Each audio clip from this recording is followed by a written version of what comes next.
Alors, Émile Bravo, vous, avec Spirou, vous avez fait un peu la même chose que Spielberg. Vous avez joué avec sa biographie.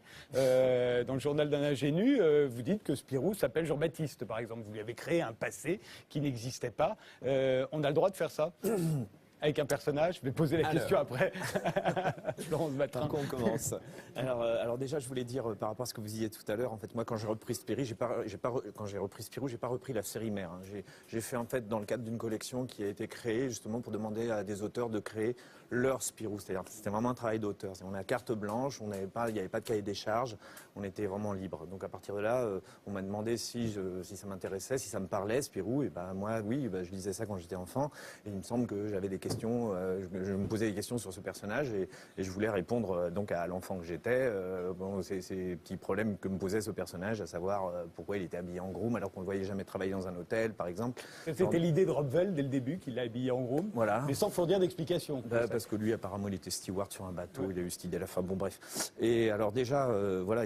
Donc à partir de là, ça me paraissait intéressant pour moi, c'était vraiment voilà un travail libre et j'utilisais non pas un personnage en fait qui appartenait à son auteur parce qu'il appartenait à personne en fait Spirou, parce que Robvel a vendu rapidement les droits et que c'était une mascotte, c'était juste la mascotte du journal de Spirou. Et donc en fait, moi on m'a proposé simplement d'utiliser 3 marionnettes, Spirou, Fantasio et Spip l'écureuil, et avec ça de faire mon petit théâtre et de m'amuser quoi. Donc voilà, je n'avais pas en fait à suivre en fait toute la série mère et suivre le travail en fait de véritables auteurs en fait. Je pense notamment à Franquin quoi. Moi l'idée c'était de ne pas toucher à l'univers de Franquin, donc de faire l'avant Franquin. Et c'est pour ça que ça s'est situé à cette époque-là. Franquin, donc on voit ici un dessin. Voilà. Mais pour en revenir à ce que vous dites, moi ce dont personne ne parle jamais, en fait, c'est qu'en fait, la bande dessinée, il faudrait savoir un petit peu, en fait, faut connaître la définition de la bande dessinée. La bande dessinée, en fait, là, quand vous parlez, en fait, de reprise, tout le monde parle oui, d'accord, de scénario, mais aussi de dessin.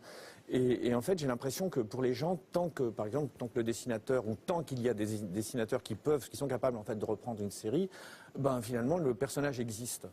Et pour les auteurs de bande dessinée, c'est pas du tout ça. Enfin, le dessin, c'est juste un support. C'est une écriture. C'est juste une écriture graphique, en fait, avec laquelle, en fait, on écrit. Moi, je dis souvent que c'est notre première écriture parce que quand on est enfant, avant de savoir lire et écrire, on dessine. Donc c'est notre premier mode d'expression. Finalement, quand on s'aperçoit qu'avec une suite de dessins, on peut déjà raconter quelque chose, voilà, c'est une écriture. Vous voulez dire que c'est l'auteur qui détient l'âme du personnage, ça n'est pas le dessinateur. Exactement. Vous voulez dire que pour vous, Astérix est mort en 1977 quand René Goscinny nous a quittés. Carrément. Le conteur, c'était Goscinny, c'était lui, c'est lui qui animait tous ces personnages. Moi, après Goscinny, j'ai jamais retrouvé sa patte, mais même pour Spirou avec Franquin, après Fournier, il n'y avait pas en fait le petit côté mordant de Franquin, et voilà, j'avais plus mon personnage, c'était plus lui. Et donc à partir de là, je pense que voilà, un héros, encore une fois, appartient réellement à son auteur, mais c'est normal, c'est son écriture. Vous parliez de Flaubert tout à l'heure, moi je fais souvent la comparaison. La bande dessinée, c'est vraiment comme c'est de l'écriture manuscrite, enfin graphique, mais manuscrite. D'ailleurs, toutes les écritures, elles sont graphiques aussi.